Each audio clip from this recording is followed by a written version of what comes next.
Hello and welcome to the vlog. I'm at the ABNB boat brokerage at Crick, which is actually where I bought my boat from. It is a miserable day. It's raining, it's overcast, it's mild, I suppose, is the best that could be said for it. I'm here to meet one of my viewers, a chap by the name of Paul. He's looking to buy a boat, and I thought it would be interesting to do a vlog looking at someone else going through the boat buying process. This is Paul. He's a teacher, and he's come all the way down to the Midlands from Dunblane in Scotland. He wants to take a look at two of the boats on display here. I'm thinking about early retirement in a year or so's time, and I don't know really, I just wanted somewhere different. I don't want to get tied down in one place. It would be nice to move around and see lots of different bits of the countryside really. I think I've got a fair idea of what I want on the boat and the sort of condition that I want it to be in. I think trad stern, I think any cruise deck is almost wasted space. There'll only be me, so, and you know, maybe the dog, so I might trip over the dog on a trad stern, but I think I'd rather have that space. Double bed, open plan, nice open plan in the lounge area where I can put extra beds in if I need it. So let's have a poke around the two he's lined up. Firstly, a 57-footer built in 2001 and fitted out by the owner. Clearly a nice big saloon with open plan dining area and freestanding table, so plenty of scope for personalisation. Now here's an interesting thing which I didn't have an example of to show in my recent heating vlog. It's a back boiler on the solid fuel stove. This sends hot water along pipes to radiators further down the boat via convection and gravity. It distributes the stove's heat more effectively than a simple stove fan, and means the back of the boat should get warm when the stove is roaring away. The boat's got a U-shaped kitchen, which I must confess I'd rather have than the split galley arrangement on my own boat. A waist-level oven and grill like this is also nice, so you don't have to bend down all the time when cooking or heating things up.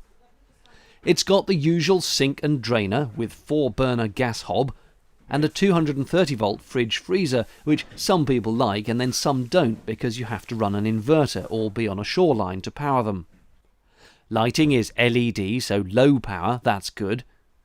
In the bathroom, the usual shower stall, an unusual raised cassette toilet with porcelain bowl, not the usual plasticky ones you get on many boats. Ditto for the sink. An inline double bed is absolutely conventional, with cupboards overhead and more storage both underneath and in these cupboards at the end of the bedroom. The engine room is noticeably large, with lots of access to the Beta Marine power plant through lift-up boards above it and to the sides. Notice also this 5 kilowatt diesel generator in a silenced cocoon, unusual and very handy. Insulation on the boat is polystyrene, and you can see it through a load of useful little fold-down cupboards along the side of the engine bay. Now on to boat number 2, which is 4 years older and 12 feet shorter. But both Paul and I thought, what a cute boat as we stepped aboard, and it's easy to see why. There's a tiny but oh so snug saloon with radiators on either side, a pull-out sofa bed and a recently fitted boatman wood burner tucked into the corner. The galley certainly has that vintage look, but again with a waist-height oven and grill with 12-volt fridge underneath, it's got all the facilities. There's even a microwave, so beloved in my own galley, and 4-burner gas hob. The bathroom's very similar to mine. Thetford electric flush cassette toilet with a basin to the side and cupboard above, but this boat also boasts a tiny bath with showerhead above. Straight back into the compact double inline bed with large storage under, there's a full-length wardrobe at the far end and a TV for evening viewing while snuggled under the duvet. Both boats seen, we retired, of course, to the pub. I'm completely confused now. What I thought I wanted, I'm not sure that I do want now, having looked at the boats. I think the condition of one of them wasn't quite as good as what I thought it would be. And when I stepped onto the other one, it really hit the heartstrings and you think, wow, this is really nice. So yeah, it's kind of changed I think how I will approach buying a boat. I asked Paul what he liked about each boat, starting with the 57-footer. The first boat, Avrio, what I liked about that was the size and the space of it. There was more space at the stern. It had more facilities. It had almost everything that I wanted. A generator, so you could put a washing machine in there.